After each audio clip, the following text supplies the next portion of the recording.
Bienvenidos a un nuevo vídeo de la serie Ideas GPT en Derecho con Carrera. Bueno, hoy vamos a plantear una nueva idea, una cosa que yo creo que es bastante original y que de alguna forma evidencia cuántas cosas con imaginación se pueden hacer con las inteligencias artificiales generalistas. En este caso voy a trabajar con ChatGPT, pero lo podríais trabajar con DeepSeek o con Gemini o cualquier otra y va a ser prácticamente lo mismo. Pero bueno, ya que lo he hecho con ChatGPT y la verdad ha quedado bastante bien, pues os lo voy a mostrar y me da la impresión de que a partir de ahí podéis hacer cosas similares que os pueden ser de mucha utilidad para vuestro trabajo, en este caso como abogados o abogadas. Fijaros, vamos al ordenador y hoy le he pedido lo siguiente. Le he dicho, ¿podrías inventar el relato de hechos de un crimen, simular un conjunto de pruebas practicadas en un juicio que finalmente no consiguen desvirtuar la presunción de inocencia? Lo necesito, pues luego empezamos a ensayar contigo la oratoria del abogado defensor en el juicio. Es decir, vamos a ver cómo nos puede ayudar la inteligencia artificial en la oratoria y en el planteamiento, sobre todo, de nuestras conclusiones ante un juicio, ante un jurado, ante una sala, ante un juez. Vamos allá. Yo creo, fijaros, cómo ha inventado... Jorge, ¿inventando casos? La vas a liar. Esto tiene sus riesgos. Claro, Mario, sí, no te preocupes que no la vamos a liar, que ya lo verás que esto va a salir bien, no tiene ningún problema. Mario se andaba preocupando ya. Bueno, vamos con lo que decía. Fijaros, yo le he pedido a ChatGPT, en suma, que me simule el relato de unos hechos penales que es sobre los que va a versar nuestro proceso. Y él, pues bueno, ha simulado lo siguiente. Fijaros, relato de hechos. La madrugada del 14 de marzo de 2024, en la ciudad de Valencia, Andrés Márquez, un empresario del sector inmobiliario, fue encontrado sin vida en su domicilio ubicado en la calle Colón, número 47. El cuerpo presentaba una herida de arma blanca en el costado izquierdo y múltiples contusiones en la cabeza. Todo parecido con la realidad, aprovecho, es pura coincidencia, es todo simulado. Si hay alguien que se llama igual o alguna coincidencia, es eso, coincidencia y nada más. Seguimos. La investigación inicial se centró en su socio, Germán Rivera, con quien había tenido fuertes desavenencias económicas en las semanas previas. Un vecino del edificio declaró haber escuchado una fuerte discusión entre dos hombres sobre las 23:30 horas de la noche anterior, seguida de un portazo y el sonido de objetos rompiéndose dentro del apartamento de la víctima. A las 23:45 horas, las cámaras de seguridad de la portería registraron la salida de un hombre de complexión media y vestido con una chaqueta oscura. La imagen es borrosa y no permite una identificación precisa. Un taxista, que se encontraba estacionado en las inmediaciones, declaró haber visto a un individuo subir a un vehículo y alejarse en dirección a la avenida del Puerto, pero no pudo describir con claridad sus rasgos. El principal sospechoso, Germán Rivera, no pudo aportar una coartada sólida. Según su declaración, pasó la noche en su domicilio solo, viendo la televisión. Sin embargo, la revisión de su teléfono móvil indica que su dispositivo estuvo inactivo entre las 23 y la 1 horas, lo que impide confirmar su ubicación en este lapso. La policía halló en el apartamento de la víctima un vaso con huellas dactilares de Rivera, pero este aseguró que la marca correspondía a una visita que había realizado días antes. No se encontró el arma homicida ni señales de entrada forzada en la vivienda. Bueno, la verdad es que para ser inventado, pues no está nada mal. Se lo ha montado bastante bien. Bueno, pues aquí tenemos ya el relato. Ahora nos habla de las pruebas que se practicaron en el juicio. Testimonial del vecino, que afirmó haber oído una discusión en el apartamento de la víctima, pero no pudo identificar con certeza a los participantes. Cámaras de seguridad, pero ya hemos visto que la grabación era borrosa y no hay posibilidad de identificación de personas a través de ella. Declaración del taxista: dijo haber visto a un individuo subiendo a un vehículo, pero sin poder aportar una descripción precisa. Análisis de telefonía: inactividad del móvil de Rivera entre las 23 y la 1, sin pruebas que lo ubiquen en la escena del crimen. Huellas dactilares en un vaso coinciden con las del acusado, pero afirma que estuvo en la casa días antes. Examen forense: no se encontraron rastros de ADN de Rivera en la escena del crimen ni en el cuerpo de la víctima. Y el registro de la vivienda de Rivera: no se halló ropa con restos de sangre ni arma homicida. Bueno, la conclusión es que a pesar de las sospechas contra Germán Rivera, el tribunal concluye que las pruebas son insuficientes para desvirtuar la presunción de inocencia. No existen elementos probatorios concluyentes que acrediten, más allá de toda duda razonable, que fue él quien cometió el crimen. En consecuencia, se dictó aquí sentencia absolutoria. Bueno, insisto, todo esto es simulado, pero en la realidad, en la práctica, en el día a día, este puede ser vuestro caso. Estos datos los vais a cargar de casos específicos vuestros, de vuestro caso. Y a partir de ahí, ¿qué es lo que podéis obtener? Bueno, aquí le hemos dicho que nosotros le estábamos preguntando y le pedíamos ayuda para asumir el rol de abogado de la defensa. Por lo tanto, volvemos un paso atrás. Se está celebrando ahora el juicio oral, o se va a celebrar. No hay todavía sentencia. Hemos asumido la defensa de Germán. Y entonces ahora con este material empezamos a trabajar. Primero yo le he pedido, digo, bien, vamos ahora a trabajar en lo siguiente, ahora que ya tenemos la simulación. Partimos de la base que el juicio ya se ha celebrado y se han practicado todas las pruebas a las que has hecho alusión. Asume la posición del letrado de la defensa de Germán Rivera y vamos a preparar el informe final, que debe ser convincente. Vamos, en primer lugar, con frases para iniciar y que podríamos usar para capturar la atención del jurado. Pues sí, desde el punto de vista retórico, y luego veremos que nos da una serie de consejos importantes sobre cómo debemos manejar la retórica en estos casos, pero es indudable que desde el punto de vista retórico hay dos momentos del informe ante el juez o ante el jurado que son fundamentales. La apertura, es decir, cómo iniciamos, y también fundamentalmente los primeros minutos, porque ahí demostramos qué tan seguro vamos, qué capacidad tenemos de capturar esa atención, qué tan bien nos expresamos, qué tan bien llevamos preparado el caso, y la conclusión, esa frase o esas frases finales que van a quedar en el recuerdo más, por así decirlo, inmediato, en la memoria de aquel o aquellos que deben decidir.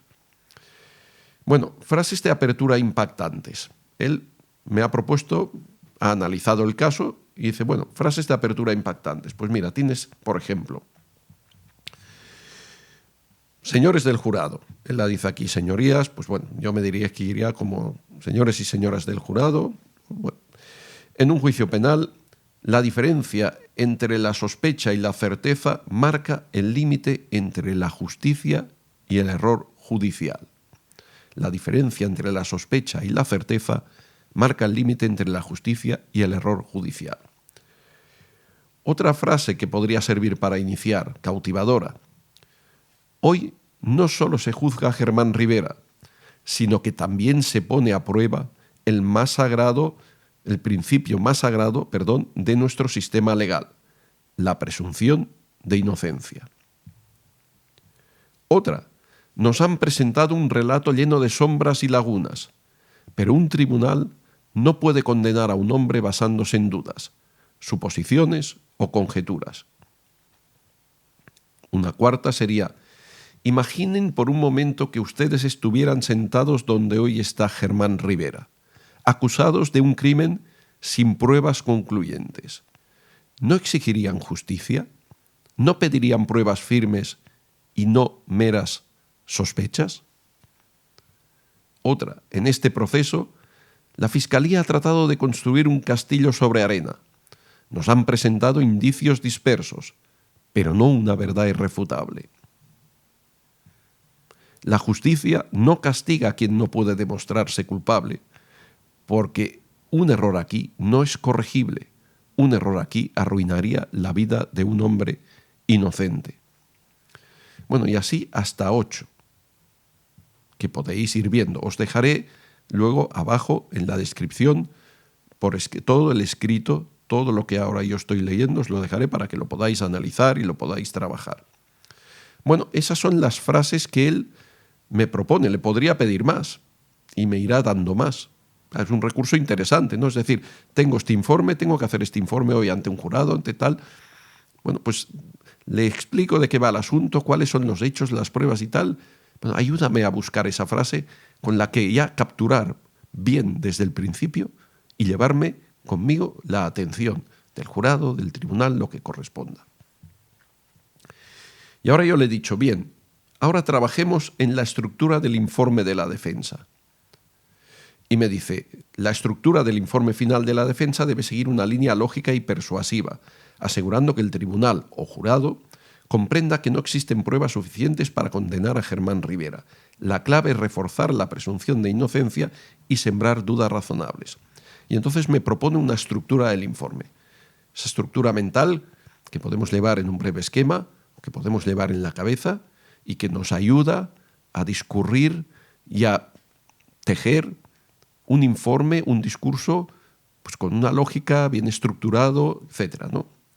Pues aquí tenemos, primero, introducción impactante. Bueno, para la introducción impactante nos habla de empezar con una frase potente, pues bueno, ya nos ha dado una serie de ideas, aquí nos da alguna más.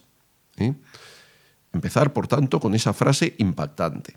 2. Entonces, siguiente paso sería el análisis de la carga probatoria. Explicarle al tribunal que la Fiscalía es quien debe probar, no la defensa. Subrayamos que la Fiscalía ha presentado indicios, pero no pruebas concluyentes. Y reforzar la idea de que la sospecha no es suficiente para condenar a una persona. Luego ya al apartado 3, entramos de lleno en el desmontar las pruebas de la Fiscalía, de la parte acusadora. Y aquí hay que analizar, nos sugiere analizar punto por punto cada una de las pruebas presentadas y demostrar sus debilidades. El testimonio del vecino, que no pudo identificar a los participantes de la discusión. Oír una discusión no implica haber asistido a un examen, a una situación de violencia. Oír una discusión no necesariamente implica violencia física, es violencia verbal, pero es una discusión, hasta ahí. Y no se puede afirmar que Germán Rivera estuviera en la escena del crimen. Nadie lo ha visto. Las cámaras, la cámara que existía abajo, nos da una imagen borrosa. No hay más. Y vamos el siguiente a las cámaras de seguridad. La imagen es borrosa. No hay forma de poder identificar quién aparece ahí. El taxista no aporta datos concluyentes sobre el pasajero. No describe en ningún momento sus características físicas ni elementos que permitan de alguna manera vincular la somera descripción que ha podido dar con Germán Rivera. Probablemente pues era de noche, el taxi estaba oscuro, te sube alguien detrás, no vas todo el rato mirando en el retrovisor a ver qué cara tiene, qué viste, qué tal. Hablas con él tú mirando al frente y conduciendo, ¿no? Inactividad del teléfono, la ausencia de actividad en un teléfono no es prueba de culpabilidad. No demuestra, por tanto, que estuviera en la escena del crimen. La geolocalización, bueno, pues aquí no se ha podido operar sencillamente porque el dispositivo, el terminal, no estaba activado. Huellas dactilares en el vaso no dan resultado positivo, ausencia de ADN y los registros en la vivienda de Rivera, de donde tampoco se obtiene nada concreto. Por tanto, otra vez repetimos el argumento principal, analizadas todas las de la Fiscalía, las de la parte acusadora. Aquí no hay pruebas. Entramos ya de nuevo en la presunción de inocencia, conclusión y petición de absolución. Y aquí hay que cerrar, también nos dice, con una frase poderosa, como puede ser, y si esta nos gusta, le podemos pedir más. Dame más frases poderosas, teniendo en cuenta todo lo que ya te he explicado, para concluir. La que él nos propone es, señorías, en este juicio no ha sido probado, más allá de toda duda razonable, que Germán Rivera cometiera este crimen. Y si no ha sido probado, la única decisión posible es la absolución. Pedimos, por tanto, formalmente la absolución de Germán Rivera. Y habla de dejar un mensaje con esto final que, por tanto, refuerza la idea de decidir con justicia. Bueno, y ahora me dice próximos pasos. Me dice, si quieres, me va sugiriendo cosas que puedo hacer. Podemos desarrollar ahora cada una de estas secciones con un lenguaje más detallado y persuasivo, o podemos centrarnos en la oratoria y en la forma en que se debe presentar el informe. Le digo, pues mira, ambos me interesan. Informe final de la defensa. Otra vez la introducción impactante y de alguna manera, por si quieres, te lo redacta.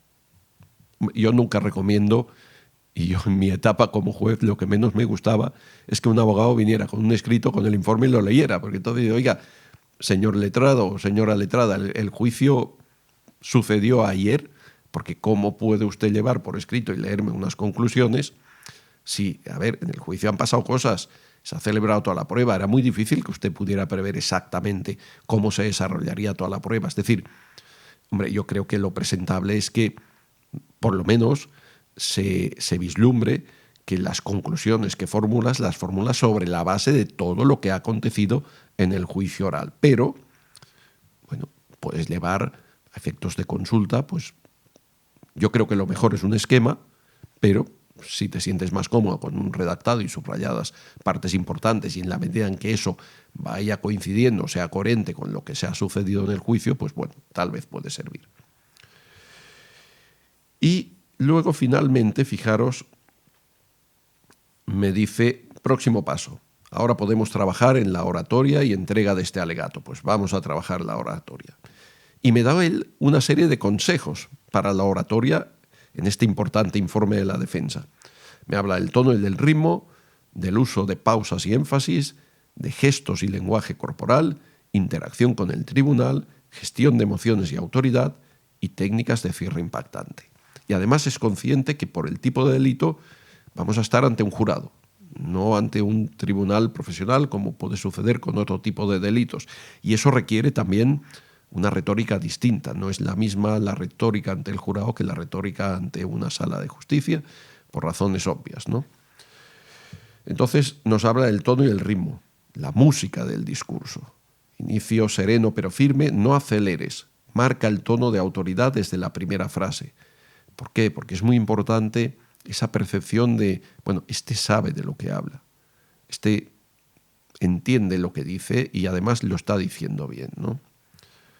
Puede ser, señorías, hoy estamos aquí porque se ha acusado a un hombre, pero no se ha probado su culpabilidad y sin pruebas no hay condena. Tono calmado, pausado, con énfasis en sin pruebas no hay condena. Desmontaje de pruebas. Cuando te refieras al desmontaje de pruebas, sé contundente y pausado. Cuando enumeres las pruebas de la Fiscalía y sus fallos, usa un tono más explicativo y seguro. Señores del jurado, miembros del jurado, nos presentan un vídeo borroso. No se ve su rostro, no se distingue ninguna característica. ¿Es suficiente eso para condenar a un hombre? No, no lo es. Usa pausas antes de la pregunta, luego baja el tono en no, no lo es, para dar más autoridad a esa negación. Y luego nos habla de una conclusión firme, emotiva y con impacto. La conclusión tiene que tener siempre desde mi punto de vista, un componente considerable de emotividad. Si no hay pruebas, no hay justicia, y si no hay justicia, la única decisión posible es la absolución. Bueno, aquí subes un poco el volumen y enfatizas la última palabra. La única conclusión posible es la absolución. Uso de pausas y énfasis, el poder del silencio. Otra técnica. El silencio, nos dice, es una herramienta de impacto. Usado correctamente hace que el tribunal asimile mejor tus palabras. Técnicas de pausa, por ejemplo, después de una pregunta retórica, antes de una conclusión clave, después de una afirmación rotunda. En cuanto a gestos y lenguaje corporal, bueno, hay que proyectar seguridad, es muy importante proyectar seguridad. Postura erguida, con los pies bien plantados. Evitar hacer grandes movimientos, aspavientos, gestos naturales, abiertos.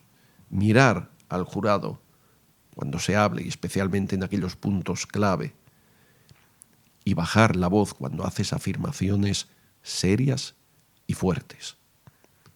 Interacción con el tribunal. Hacerles pensar. Nos dice un buen abogado defensor, hace que el tribunal participe mentalmente de su discurso, llevarles a tu discurso y hacerles pensar contigo en tu discurso.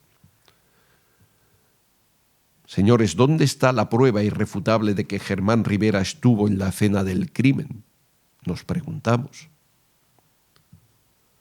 Imaginen que ustedes mismos estuvieran en ese lugar, acusados y sin pruebas. Nos habla de los gestos, es importante acompañarlo con gestión de emociones y autoridad. Y para ello usar un tono de voz controlado pero con firmeza, no interrumpir ni responder con ira si alguien, la fiscalía o quien fuera, quiere interrumpir o quiere hacer observar alguna cosa al presidente. Controlar el ritmo. Y si se necesita ganar tiempo, porque te cansas, porque tienes un pequeño vacío, pues por ejemplo un recurso es tomar agua lentamente, respirar hondo, dando sensación de que no tienes prisa, lo tienes todo muy controlado y ahora vas a por la siguiente jugada. Pero eso te sirve para recapitular y recomponer en el caso de que hayas tenido pues algún problema ahí, ¿no?